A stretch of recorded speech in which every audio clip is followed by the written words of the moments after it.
The following content is provided under a Creative Commons license. Your support will help MIT OpenCourseware continue to offer high-quality educational resources for free. To make a donation or to view additional materials from hundreds of MIT courses, visit MIT OpenCourseware at ocw.mit.edu.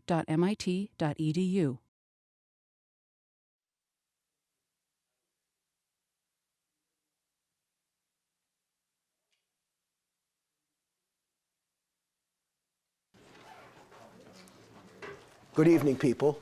We continue our discussion of neorealism by looking closely tonight at one classic instance of the neorealist movement, the single most famous film from that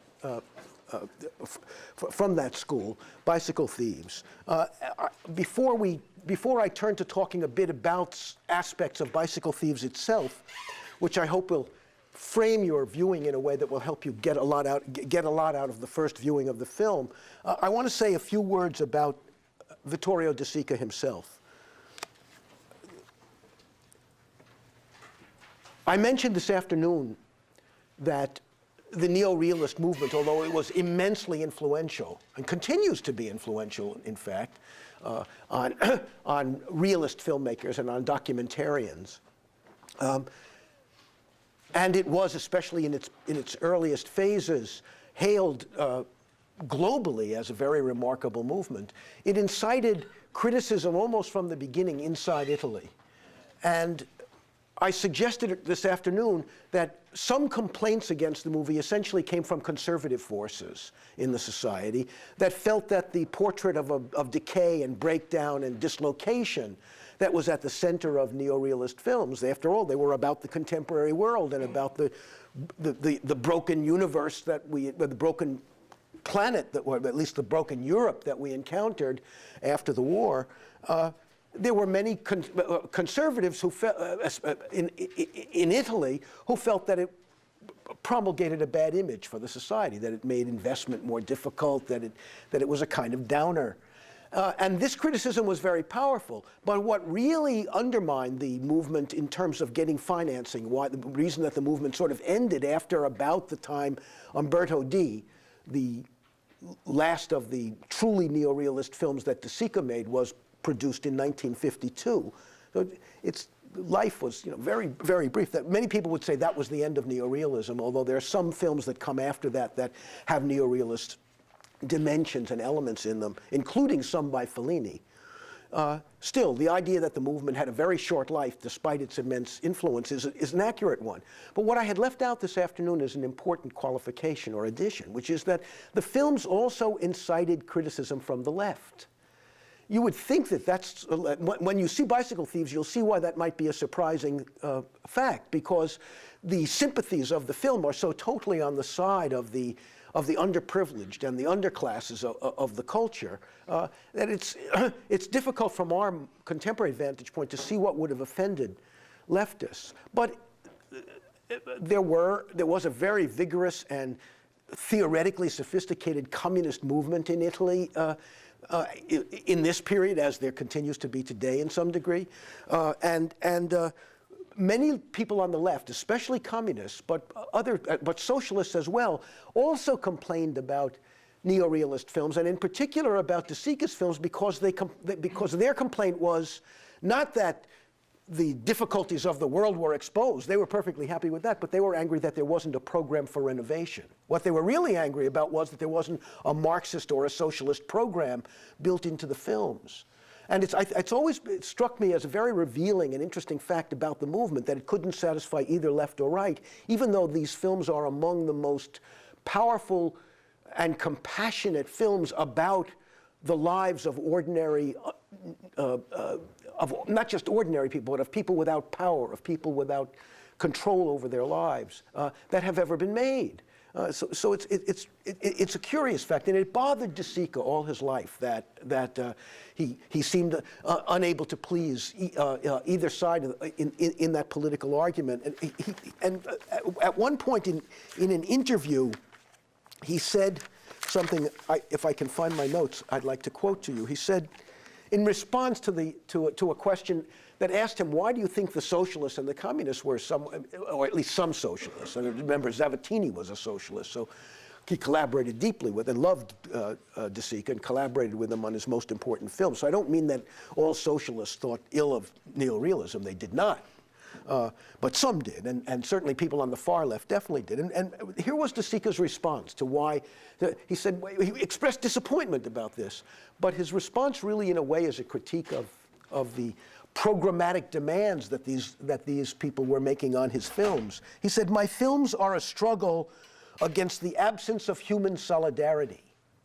And you should think about this quotation as you're watching tonight's film, because as you'll see in the film, the official institutions of the society seem to have broken down, or at least to have become not effective. They're overburdened. They're somewhat indifferent. It's mostly that they're overburdened, that the problems of the society are too great for the institutional structures that are in place to handle the problems. But in any case, as you're watching the film, I think you'll notice not only clearly this breakdown of institutions that we might expect to be helpful to Ricci in his quest, but what we will also discover is that there are other forms of solidarity that emerge in the film.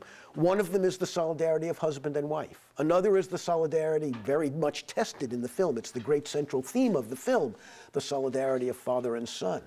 And then there is also the solidarity of what we might call neighbors or neighborhoods. And you'll see how that element works toward the end of the film in its remarkable and surprising conclusion. Now, here's the quotation. "My films are a struggle against the absence of human solidarity, against the indifference of society towards suffering. They are a word in favor of the poor and the unhappy." And one reason I like the statement is it's so, in a certain sense, unsystematic. They seem to me to be the words of an artist, not a political pamphleteer.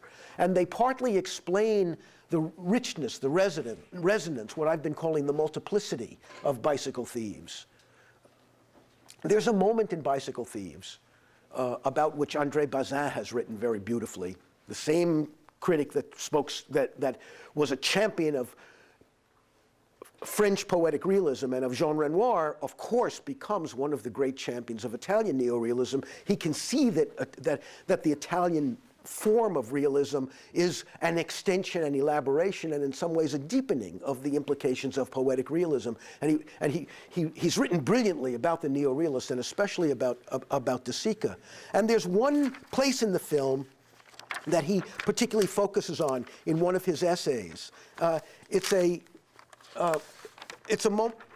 have to give away a small part of the plot in order to explain this, but it really won't trouble you because the plot engine gets going so early in the film that it's hardly a surprise. And in fact, you really know what's going to happen almost from the opening dialogue in the film, where people are arguing about who has bicycles and who does not.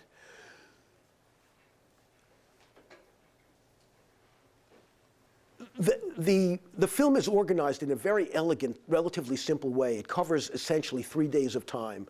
The first day is the day that, in which Ricci gets the commission for the job, and then goes with his wife to get his bicycle out of hock.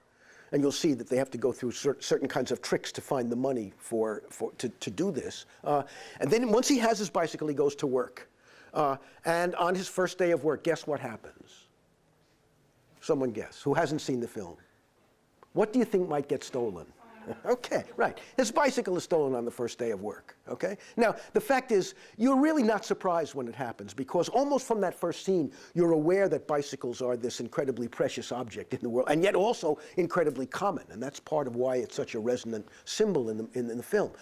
But at the center of the film, the most fundamental and most memorable parts of the film involve what I'll call sort of the third segment. I don't know that the segments are actually equal in proportion in terms of time. I think the third is the longer one. But the third sequence is the odyssey, or the quest, in which Ricci and his young son embark on in order to recover his bicycle.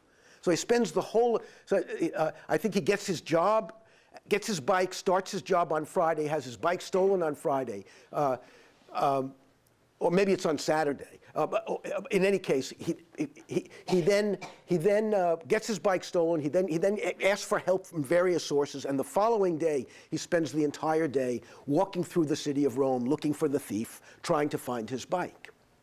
He actually finds the thief, as you'll see in the grand climax of the film, although the thief turns out to be as miserable and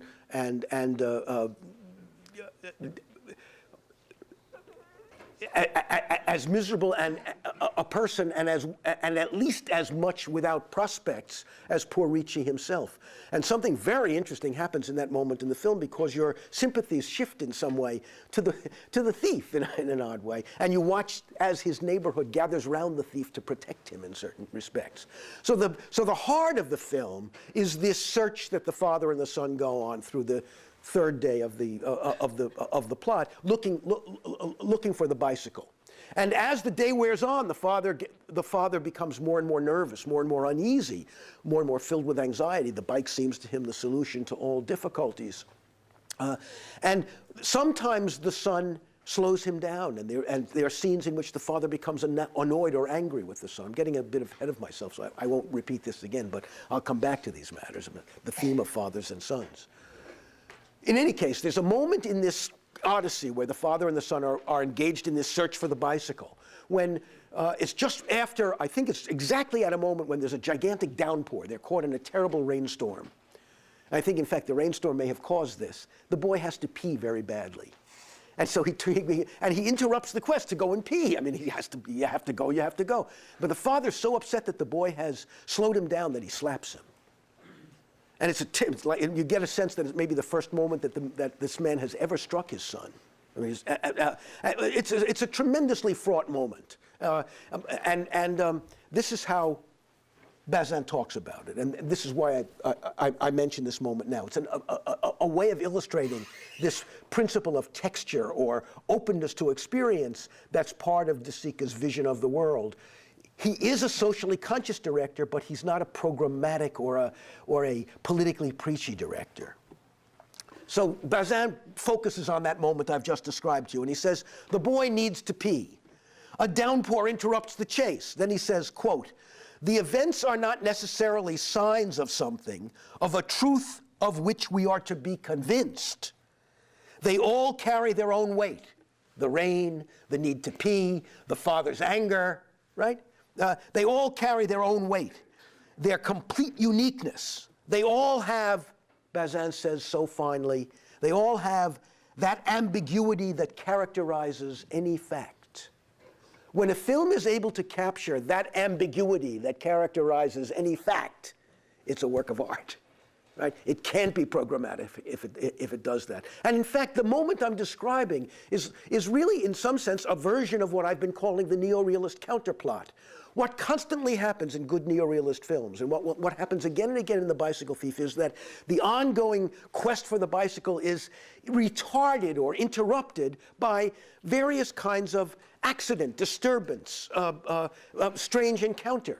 So that the search for the bicycle becomes something much larger than that. And every particular moment in the film has, as Bazin says, its own uniqueness. You don't feel that anything is in the film to further the plot, or to illuminate the character, or to tell you something about what political attitudes you should have. Although by the time you're finished with the film, you do have very coherent sense of how the society is breaking down, of how people are sustaining themselves, about how difficult life is in post-war Italy. You're aware of all of these things, and aware of them with a concreteness and a clarity that you wouldn't have if you'd read an abstract essay. You've seen them embodied in a totally believable fiction. But what gives the fiction its authority, what gives it its power, is precisely that you don't feel you're watching a sermon. You don't feel you're watching something in which some political moralist is beating you over the head and telling you, oh, you better love this poor guy. And in fact, as the film goes on, one of the things you discover is that there are nasty or bad sides to poor Ricci. We understand that he's driven by economic anxiety that's very deep, and it partly and certainly mitigates his behavior, but he behaves crudely and cruelly to his son. never intending to. And then, of course, there are moments when he recovers and tries to make up with his son. I'll come back to this in a moment. So this passage from Bazin also calls attention then to what I think of as a signal feature in these films, and especially in The Bicycle Thief, that power that any moment in the film has to express a kind of complete uniqueness, the ambiguity that characterizes reality itself. Well, what I'd like to briefly do is give you a partial account, a modest account of De Sica's own career, and then say some things about Bicycle Thieves. De Sica was a stage actor. He gave regimental performances when he served in the army in the First World War, became a stagehand right after the war, and an actor in 1923. He joined a theater company in 1925, a touring company, and he became a tremendous success in a series of performances. In 1927, he appeared on stage in Rome in something called the Zaboom Reviews, and I think it involves singing and dancing. This was an unbelievable success and turned him into a kind of matinee idol, or at least a theater icon. He made his first film in that same year, in 1922, as an actor. And his first success came, he continued to act in films intermittently for the next decade, but he didn't become a recognizably serious film actor until his first major success in 1932.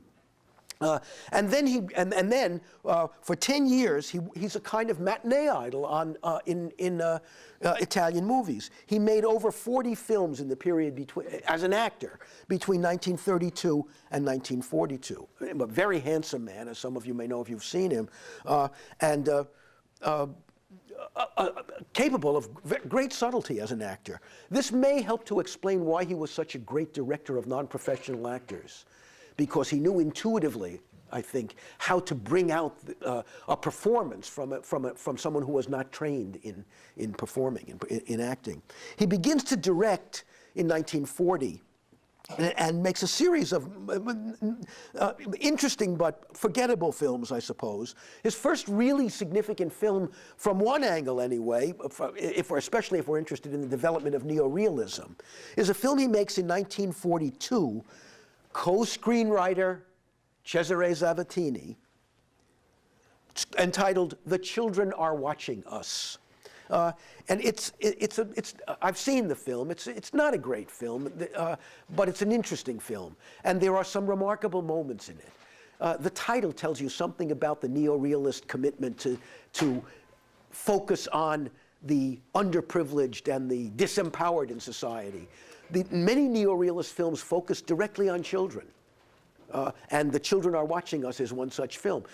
And it almost announces the idea that children are among the victims of society because they are subjected not only to all the political and social authorities of the society, but also to the arbitrary authority of their own parents and their own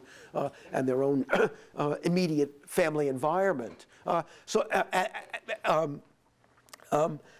The Children Are Watching Us announces this interest in the disenfranchised, and especially in children, and it's a film about the breakup of a middle-class marriage, mostly told through the eyes of the children. So there are certain things, certain behaviors on the part of the adults are never fully explained because you witness and experience the film through not just the eyes, but through the perceptions, the understanding, the sensibility of children who are somewhat confused about what they're seeing.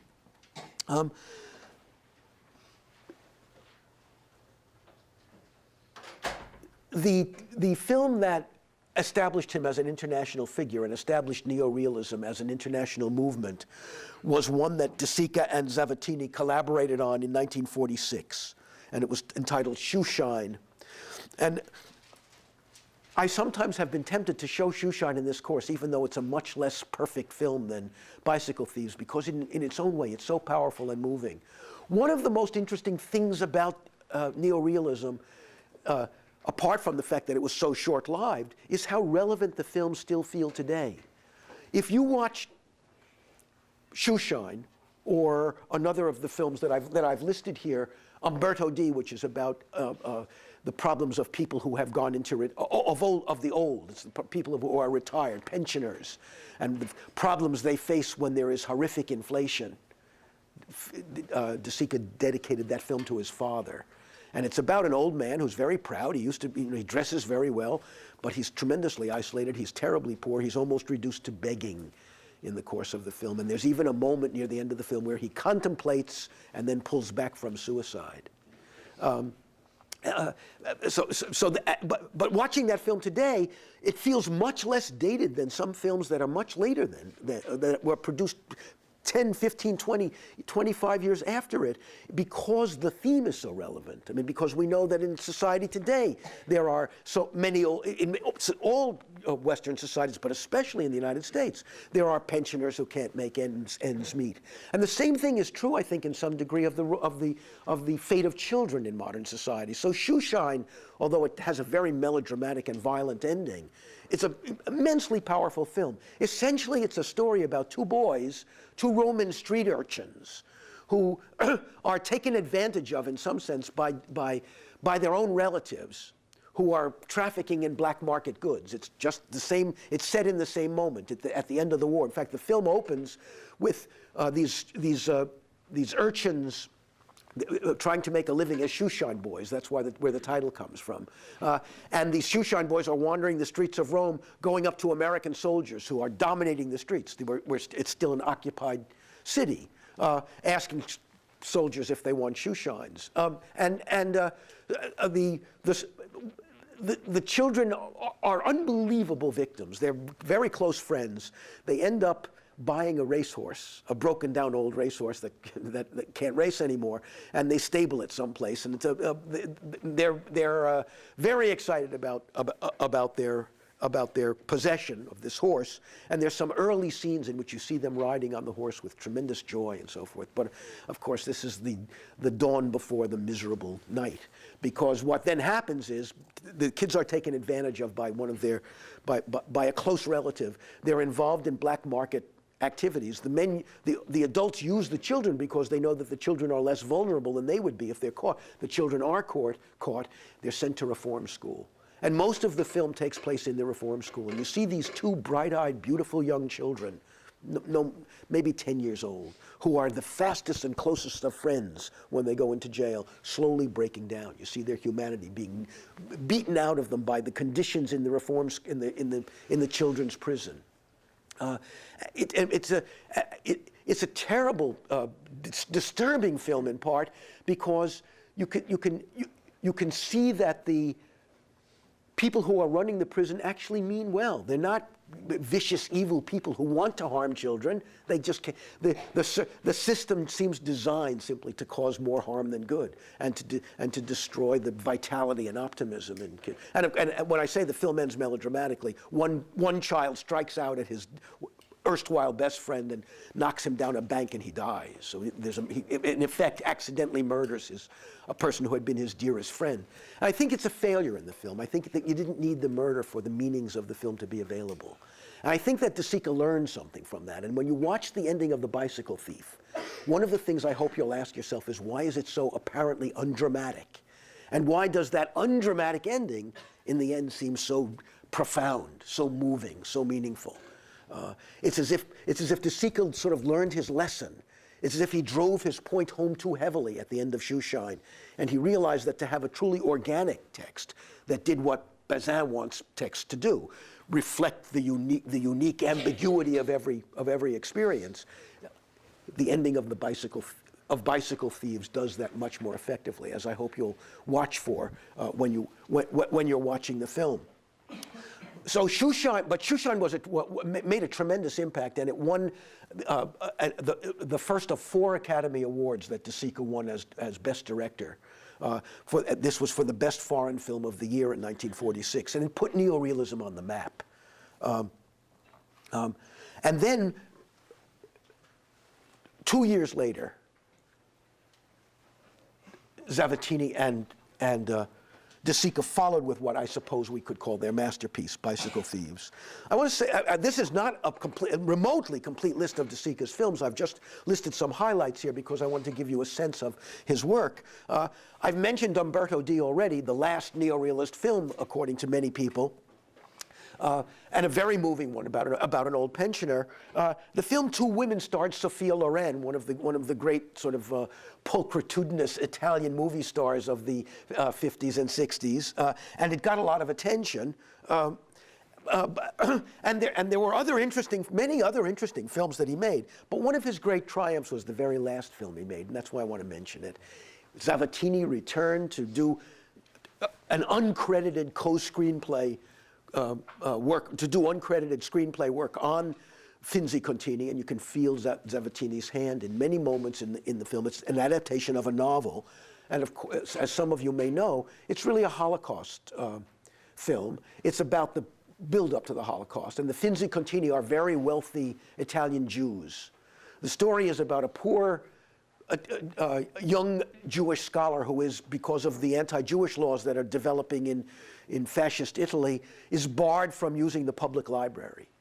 And he's a very gifted young scholar. He's in his early 20s. So he finds out that this very wealthy aristocratic family, also Jewish, the Finzi Contini, have a magnificent library. And the Finzi Contini open their library to him, since he's barred from going to public library. And of course, what happens is, you might guess this too. It's a wonderful novel, although the film is even more beautiful, I think. He falls in love with the Finzi Contini daughter, right? So it's a class issue, you know, the poor boy, rich girl. So the foreground of the film is this cross-class romance. But in the background of the film, it's something like Cabaret, but not as dramatic, not as overt. Because what's going on in the background of the film is the growth of fascism. And the film ends with many of the characters we've gotten to know very well, both young and old, all of them Jews, some very aristocratic and some at the bottom of the social hierarchy, all being herded together, being ready to be shipped off to the camps. You don't actually go. The final scenes of the film have them in the railroad station being prepared for their final journey. The film is also full of comedy, just as some of the passages that I showed you in clips this afternoon mix comedy with socially serious themes. This is even truer of the Garden of the Finzi Contini. So one of the reasons I like the film so much is that it's a return to the energies and the moral passion that had marked De Sica's earlier career. And I think that my own feeling is the Garden of the Finzi Contini is one of the great European films. It certainly would be on my list of the best 15 or 20 European films of the sound era. I think many of you would find it very instructive and moving, but I think especially so after you saw some of the true neorealist films, the early neorealist films. One can't really call The Garden of the Finzi Contini a neorealist film, although it has many elements in common with those earlier texts.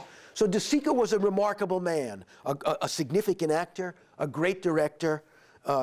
He directed over 25 films. He directed 25 films in his career, won 4 Oscars for Best Foreign Film.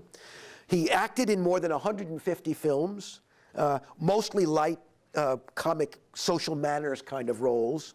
But there's one exception I perhaps should mention. Playing in a film for his friend, Roberto Rossellini, in 1959, Rossellini's greatest film, a film called General della Rovere, De Sica played the lead. He plays the general, and it's probably his most memorable performance. And it's a very, very subtle and good film about political ambiguities and conflicts of loyalty. And human frailty, human inadequacy in a way that's characteristic of the best neorealist work. So those are all films I recommend and urge you to consider watching in your leisure time. Let me say a few words now about Bicycle Thieves. And I've already implied or actually said a part of what I want to say, so I think I can be briefer than I had originally planned. Let me remind you again about the structure. I've mentioned to you that the structure of the film is elegantly simple, that the amount of time that passes is very compressed, and that's helpful because the time compression makes you aware of the urgency of the quest that the father and the son are engaged on when they're searching for the bicycle. So one way, and as the story unfolds, a number of things begin to happen. The quest for the bicycle becomes a kind of odyssey in which several things happen. One is the film takes you on an exploration of Rome. It's like one of the great city films. It visits the city. It explores the city. You see different, it's not just that you see police stations and religious institutions and the catacombs underneath the city where the unions meet, and where Ricci first goes to get help from union members who promise him that they'll find his bike very easily, and they give him a plan, and he's very excited. And then the next morning when they follow the instructions of the union boss doesn't help. So the unions are breaking down, as well as the church, as well as certain kinds of welfare organizations from the state and so on. So one thing the film becomes then is a kind of travelogue, a kind of exploration of the city's geography, as well as the city's makeup in some way. You go into different neighborhoods and you hear, I think Italians can pick up different neighborhood speech patterns in the film. At least I've been told this by native Italians. So it's a kind of travelogue in one sense. It explores this place. And part of the exploration, of course, part of the exploration involves certain ancillary or other themes that are organically linked to the story of going through the city looking for the bicycle. And one of these, of course, is what we might call the social themes of the film, because as the protagonists make their way through the city searching for the bicycle, what you encounter are little vignettes that tell you something about the social hierarchies of the society, about the efficacy or inefficacy of its institutions, right? I won't go into great detail here. I hope you'll draw your own conclusions and name some of the specific examples that reinforce this general idea. But I do want to mention at least one moment in this odyssey. One of the most dramatic and disturbingly comic moments in the film occurs when Ricci and his son actually think they've seen the thief. They think they recognize him, and they follow him, and they get to essentially a mission where relatively well-off, self-satisfied Christians are serving meals to the indigent and the poor, right? And Ricci gets into this institution not because he sort of wants the meal or because he needs the religious uplift, but because he's chasing his thief, right? And he finds once he's in there that he can't get out. It turns out that in this institution, not only do the poor have to pay for their meal by agreeing to all kinds of religious behaviors, prayers and other kinds of things, but they're also locked into the building. They're not allowed to eat. They're not allowed to leave, at least until they finish eating. Maybe they're not allowed to leave until they can be checked to make sure they're not stealing the soup bowls. But in any case, it's a very interesting moment, because you can see that even the people who intend to do well in the society often do more harm than good. And of course, the implication is that the traditional religious institutions and traditional religious arrangements are not sufficient to take care of or adequately to respect the difficulties of the poor. And that's just one such moment. I mean, there are a number of others. And in fact, there is one other moment I should mention as a kind of contrast. I've said that we see many instances in which we understand that the larger institutions of society, like the police or the religious system or the union system, are breaking down or not really helping people. But I've also said that there are some other sort of unofficial and non-institutionalized sources of solidarity and comfort that emerge in the course of the film, and I hope you'll watch for them and think about what their significance is. But there's one moment in which we might say, which complicates this argument, because we can see the social institution of the society, social institutions of society, not actually functioning effectively, but at least showing some compassion. And it's an astonishingly vivid, meaningful moment in the film. Another one of these moments so full of multiplicity that the meanings are so deeply embedded in what you dramatically see that sometimes you don't even step back to generalize on the meaning of what you've seen. And this is a scene very early in the film where Ricci actually goes to retrieve his bicycle. And his wife has figured out a way. Basically what she figures out is they have a little bit, they sell her dowry. She has a couple of fancy silk sheets. And they take them to the hock shop and they pawn the sheets in order to get enough money to get the bicycle out of hock, right? It means they're going to be sleeping on mattresses, but so what? This is more important, right? And you see Ricci and his wife go to the pawn shop, which is clearly run by the state. It's not like a private pawn. It's obviously a city institution of some kind. And they bring the linen up to the guy, and he looks at them and he says, "Okay, I'll give you this much money." And they need a little bit more because they need more to get the bike out of hock. So they ask him for more money. And he looks at it, he says, it's not really worth it. Okay. And he gives and it's an act of generosity on his part because he didn't have to do it. He gives them just enough money for this stuff so that they can get his bike out of hock. And then, completely silent, you see him pick this material up, this pawned bedding, this pawned linen. And he turns around, I think he does it. He may give it to another character. I haven't looked at this scene in a year or two, so I don't remember but you'll recognize the scene. I think it's the same man who does it, or he may give it to someone else. The material, the 3 or 4 sheets that are involved are taken by someone. He walks to the back of a room, and he begins to climb a ladder. And as he climbs, you realize that what he's climbing up is he's climbing a ladder which is leaning against a series of shelves that seem to go on endlessly. They seem to be in an auditorium the size of the city of Pittsburgh. And they go up endlessly high. And every single shelf, every single inch of space on the shelf is filled with bedding, as if the entire city of Rome has pawned its bedding. As if everybody in Rome is sleeping on mattresses. Now, the film never makes a comment about this. No one in the film says anything about it. But it's an unbelievably resonant and rich moment. And it's also, it does further the sort of social themes of the film, but it occurs in a moment in which you also see the pawnbroker showing a moment of compassion and generosity. And if he did not show that generosity, they wouldn't have been able to get the bicycle.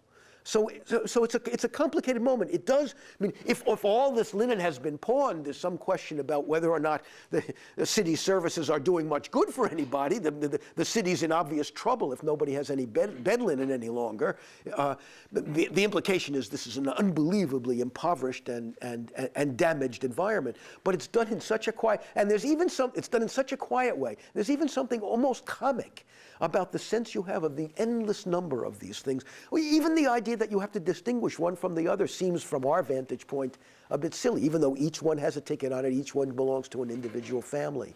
So watch for that moment. It has some of that ambiguity that that Bazin talks about.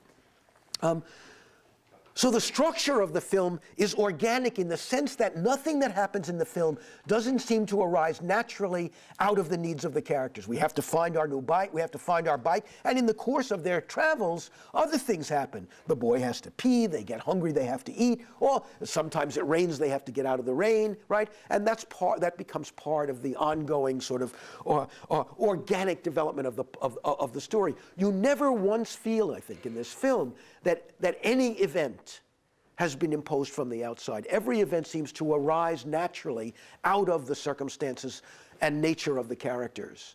And that's why I call it organic. It's a deeply organic way of thinking about the material. But it's organic in another way too, of course, because it's deeply coherent. When you finally finish the film and you step back, you say, okay, yes, the film slowed down here, and yes, the film seemed to generate what Thorburn calls a counterplot here. Nonetheless, taken as a whole, there's a profound moral and thematic coherence in this organically fluid movie. So the structure of the film is part of its essence. And although I haven't put this on the outline because we've talked about this so often already, pay attention to the Renoirish type camera behavior. I mean, the film's visual style is like Jean Renoir's. There's a kind of elegant restlessness to the camera that's very much a part of what the film achieves. So in talking about the social themes, all I meant to call your attention to was the extent to which, in a variety of ways, the film calls attention to the miserably endangered circumstances of ordinary people in this broken down, war-torn environment. And it also looks to those, or seems to find, without even looking, to those or dramatize or reveal those sources of support and sustenance that get us through bad times. And as you're watching the ending of the film, ask yourself what these things mean. I mean, what it means that whether I won't actually tell you whether he recovers the bike or not. Let you see that for yourselves. But ask yourself whether or not he recovers the bike. Would it have made any difference? Does it matter? Given what the film is finally saying to us in those final images. Well, character. This is one of the great films about character, I think, and especially about the relation between the father and the son. They're at the very center of the film. I've already said, in a way, that this odyssey that they go on is a travelogue. It teaches us about the geography and social circumstances and social arrangements and class system and institutional systems of Rome. It does that. But it's also an odyssey in which the father and the son get to know each other in a deeper and in many ways much more disturbing way than has ever happened to them before. The most poignant and terrible thing about this film, in fact, is that the odyssey I've been describing through Rome with his son by Ricci is also an initiation story, a story about growing up. But what happens to Ricci's son in this film doesn't happen to most young boys until they're much older. And it happens gradually, not all at once.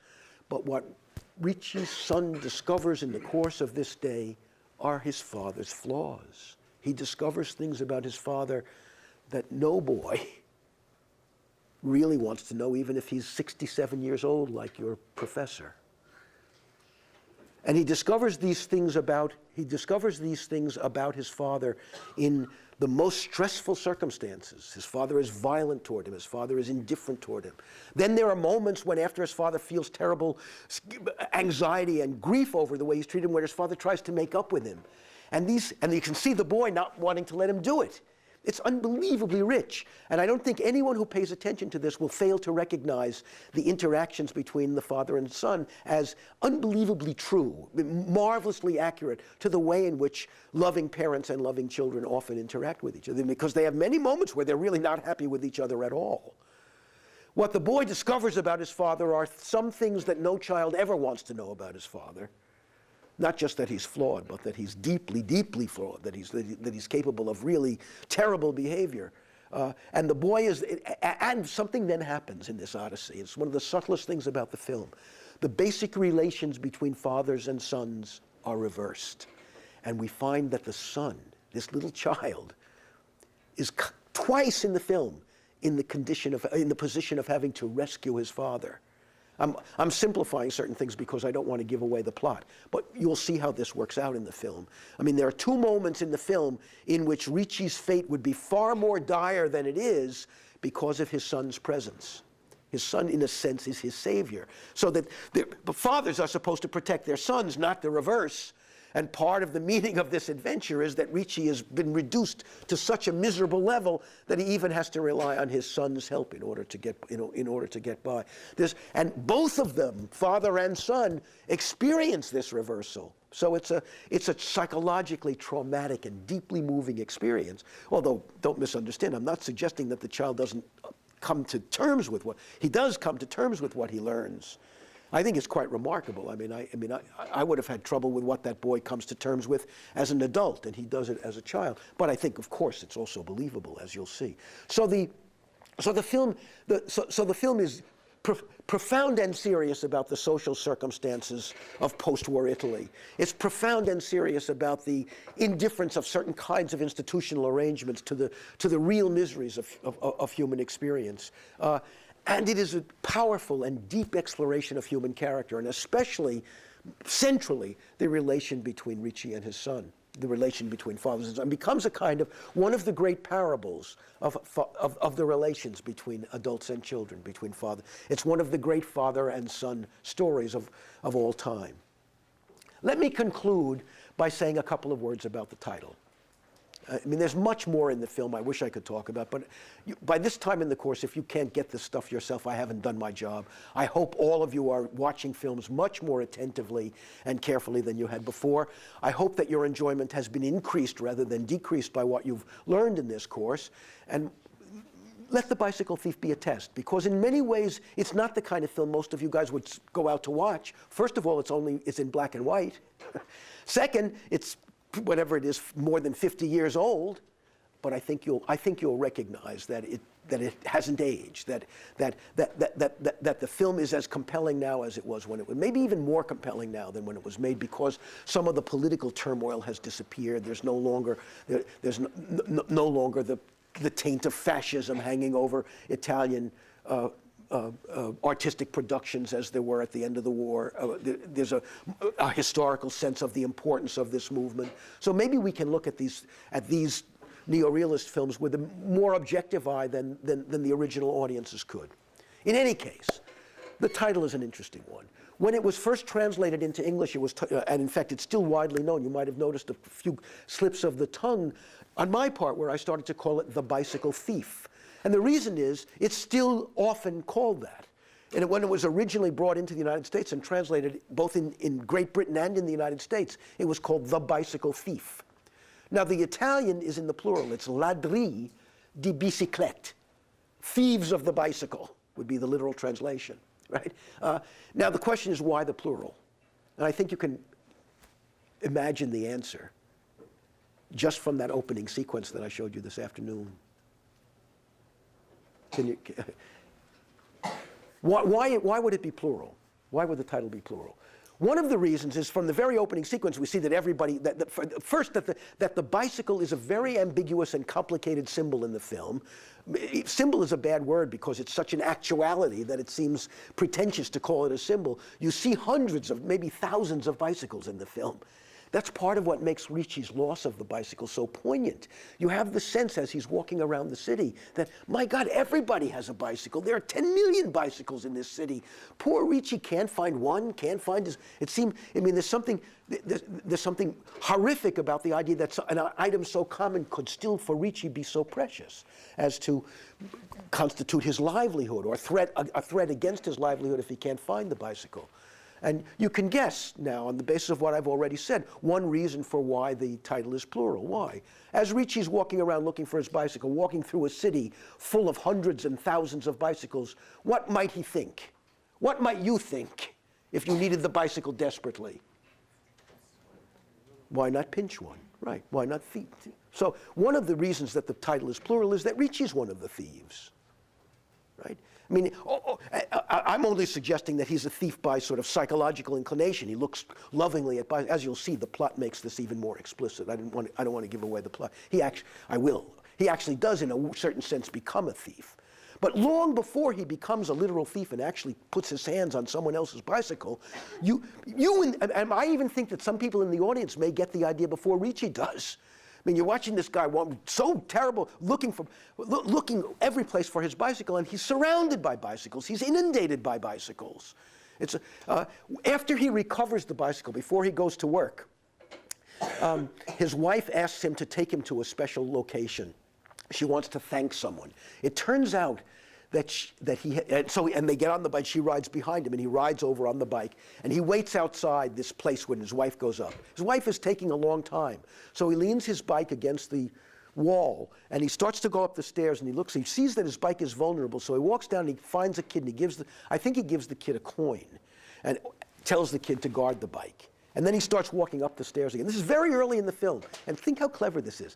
And you're aware of how vulnerable the bike is from that moment. This is a day before it's stolen, right? And you're aware of how precious it is. And as he ascends the stairs, you actually become afraid that his bicycle might be stolen, right? So that one of the reasons that the title is ambiguous is, I think in the end, that the title encompasses not just the thief who steals Ricci's bike, and not just Ricci himself, who contemplates becoming a thief in his desperation, but also the audience. which becomes complicit in Ricci's impulse to criminality because we ourselves think, God, steal the goddamn bike, take the bike. Stop worrying about it. Get it. Get away. There's a bike you can take. And I think anyone watching the film has this feeling after a relatively short time, so that we're bicycle thieves as well. So part of the subtlety of the and you'll see as the film works itself out, I've already implied this, when they finally catch up with the thief, the guy they think is the thief, he turns out to be an even more miserable specimen than poor Ricci. He's an epileptic. He's out of work. He has to be protected by his community. His mother's very protective of him. There's some modest, minor possibility that he's acting, that he's faking his mental problems, and maybe faking everything. But I don't think so. I mean, and you can judge yourself whether there's what is in any case the case. What is any case surely true is that the neighborhood coalesces around him because Ricci and his son are strangers and are attacking someone from their neighborhood, right? So when this happens, one of the things you feel is not just that the thief that Ricci was going after deserves some sympathy too. You begin to feel some sense that his difficulties are not that you excuse his thievery, but you understand it in a deep and generous way, I think. And that complicates your sense of who thieves are and what thieves are like. And then you've come to recognize that Ricci's a potential thief. And you care about Ricci. You see what a loving father he is, how desperate he is to take care of his family. So you sympathize with him. And then you realize, if you've been thinking about it, that of course you've been coveting bicycles yourself. So the audience and the real thief and Ricci, the would-be thief, are all implicated together, as if what he's saying is that our common humanity is what bicycle thieves suggest. And that's one of the reasons that the title needs to be plural, because the film is not about a single bicycle thief. It's about the bicycle thief in all of us. Enjoy the film.